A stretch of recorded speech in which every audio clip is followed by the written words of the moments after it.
sport mode. Yeah.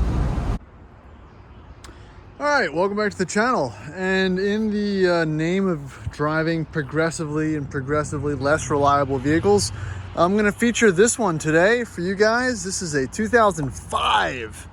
Yeah, I said that correctly. This is the Range Rover I tell everyone not to buy. 2005 Range Rover L322 with the BMW 4.4 engine. So let's check this one out in particular, see how it stacks up against the 06, 07, 08 models, and I'll kind of briefly go in about what makes these a little bit different, what to look for in a general sense, and what makes these kind of stand out in good and bad ways.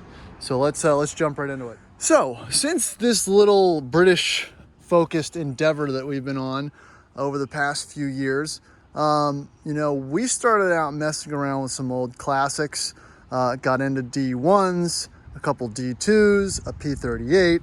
Then we skipped these. We skipped the early 322s and jumped to LR3s, and jumped around to an LR4, and then to 06 and up L322s with the JLR 4.4 V8, and some of the 6-speed transmissions and kind of the slightly more upgraded ones. And in the meantime, we bumped into some 06 supercharged and kind of saw that hybrid model that was a mix of BMW and Jaguar. But this is the first one, and it's not the first 05. This is actually the third 05 I'm driven. And this particular truck is actually for sale. So this is not going to be a video of me totally bashing an 05, because an 05 is not a bad truck if properly maintained and taken care of, which is pretty much the theme for all of these modern classics, as I've been calling it, Land Rovers and Range Rovers. So this is a 2005, and you can tell because it has the colored clear lenses that have the pronounced orange and red internal lens with the clear outline. The later models do not have that. The bulbs are colored, silver, whatever you want to call it. This would be red and then silver with an orange bulb. That's kind of your first dead giveaway. The next thing you'll see is the two-piece lenses. You'll have a glass, which is nice, main lens and fog, but your turn signals will be this two-piece or second piece, kind of like the classics in P38, for your side markers or blinkers. It'll also feature the BMW derived headlight wipers, which again, it's all just a little bit different. So at first glance it's kind of hard to tell, but upon a slightly closer inspection, there are a few giveaways. The wheels are about the same, 18, 19s, and 20s. This particular model is fitted with these mud flaps, which are handsome. I do like how they look on the truck.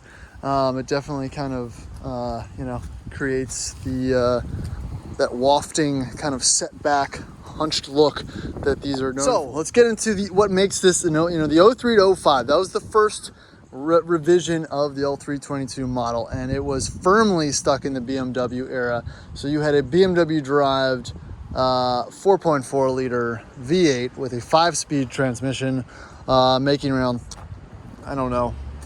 282 horsepower or something like that. And you know what? This motor's got a lot of grunt. Now, I did a lot of videos on my 1999 E39 540 with the same motor, and again, even though it's a 540, it's a 4.4, which is, again, it's a great engine in a BMW. It's a great engine, I'm gonna kick myself to saying this, in a Range Rover, but people don't treat them as BMW engines in a Range Rover, if that makes any sense, because they have issues, like most BMWs do, with Vanos and timing chains and guides and all the little things that are quirky quirky in BMWs are translated over this Range Rover. So what happens with these is the owners don't ever maintain them. They don't do the guides, the Vanos, the oil leaks, everything that's usually synonymous with BMW ownership gets translated into a Range Rover, which the hoods are open probably less in that sense. So they're So I guess my point is it's a very robust engine, but it is less it's less agreeable to the lack of maintenance and abuse than I'm assuming the JLR 4.4. And again, they're a little bit older. They've got some slightly more finicky components. I'm sure people will go back and forth with me in the comments, but you know, this is, but it's still a great truck. Now, it's definitely a great truck when properly maintained. So, exterior-wise, about the same.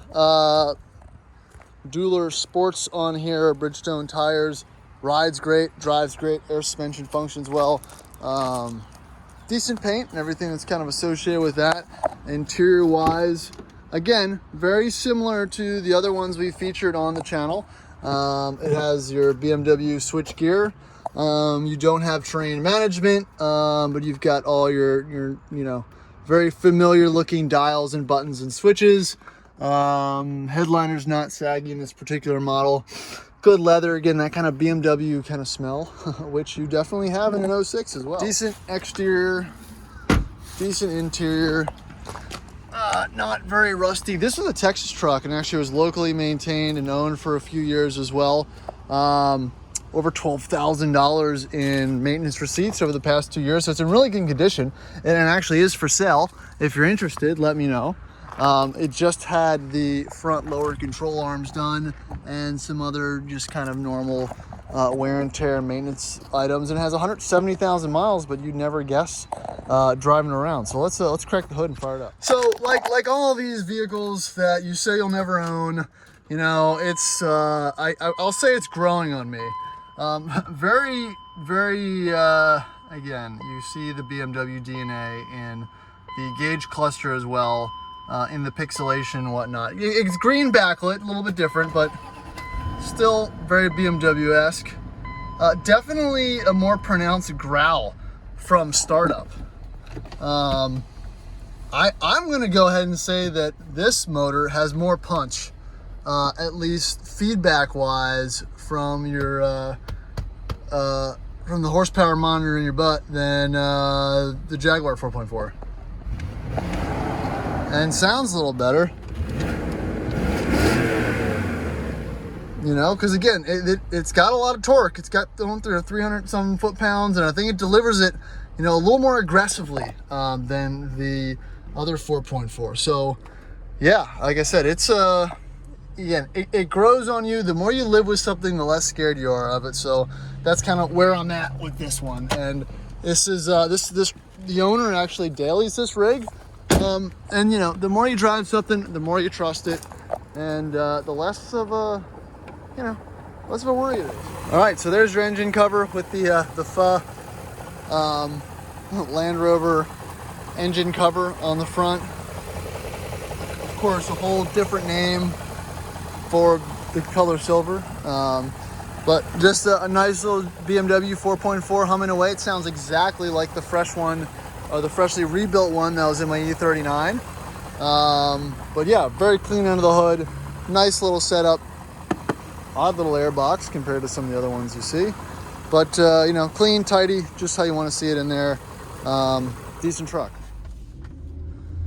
All right, so again, I've made many of these videos now with full-size Range Rover L322's. But this one is just going through, you know, I guess the slightly different driving dynamics, in my opinion, of the 03 to 05. So, of course, like always, since this truck is for sale, again, 171,000 miles, lots of recent ownership, maintenance, and materials. Going to test the low range, pop it into neutral, drop it down, shift it quickly into low range. Shifts as it should. No check engine lights, or actually any warning lights at all, which is great. So that's all good. You know, and basically when I rib my buddies that own these trucks about it, it's, you know, it's an X5 with low range. You know, it's a heavy truck, but an X5 is a heavy truck too. So it's a little bit more, because I'm sure most X5 owners these days in the overland craze would be interested in probably having some low range action, and this is exactly what it is. And there's actually some guys that have swapped X5 bodies onto these drivetrains just for kind of a fun little toy. So let's pop it out of low, back into high range, and we'll take it around the block.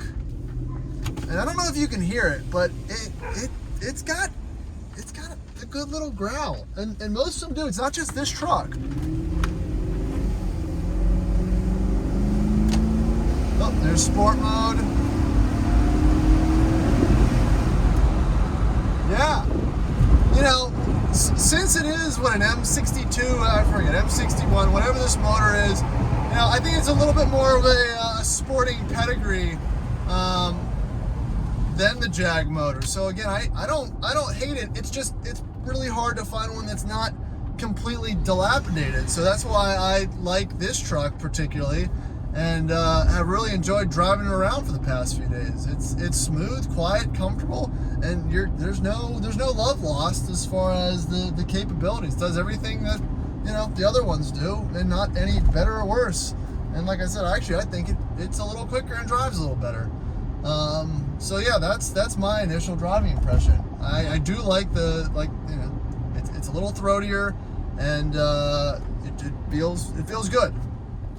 And honestly, if you agree with that opinion, let me know in the comments. You know, I like to hear other people's opinions on these, because there's a few guys on YouTube that have done some long-term tests on an 05, 03, 04, blah blah blah, and they do enjoy them as well. And if this is your first foray into the Range Rover ownership world, then it's not a bad one. It's just you know, if you're looking to make the most popular decision, I guess, some people tend to shy away. They're always priced a little bit less too. So if you're familiar with BMWs and know how to work around their quirks from a powertrain wise, this is a great choice to kind of get into a solid rig.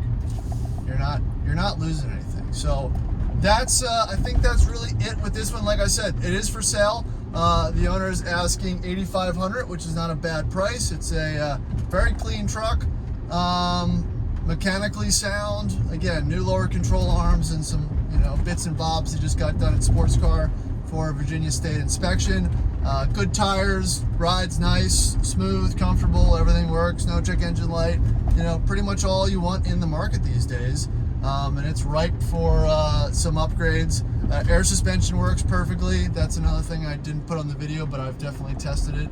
It doesn't sink down. I've had it parked in front of my house for over a week without driving it. No battery drain or anything like that. So all good to go as far as the, you know, the normal things people are concerned about these trucks. So this is a good one, and that's what it's all about, finding a good one. So if you're interested in this truck, you like it, you know, give me a shout.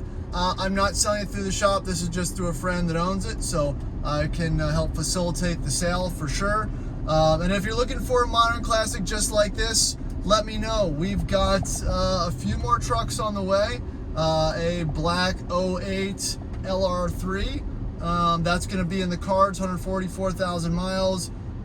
There's going to be a silver 06 LR3 with 150,000 miles, I think.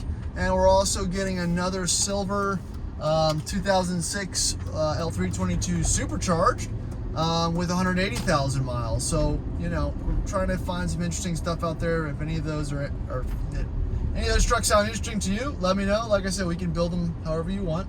You know, tires, lift kits, coil swaps. Just trying to, you know, keep these trucks interesting and, you know, kind of doing what we're passionate about. So appreciate you watching the video. Please like and subscribe, follow on Instagram, hit that little bell, and stay tuned for more content. Check out the rest of my videos. I got over 200 videos on YouTube so far. I feel like I've been doing this for a little while now. So I appreciate everyone following along, and have a nice day.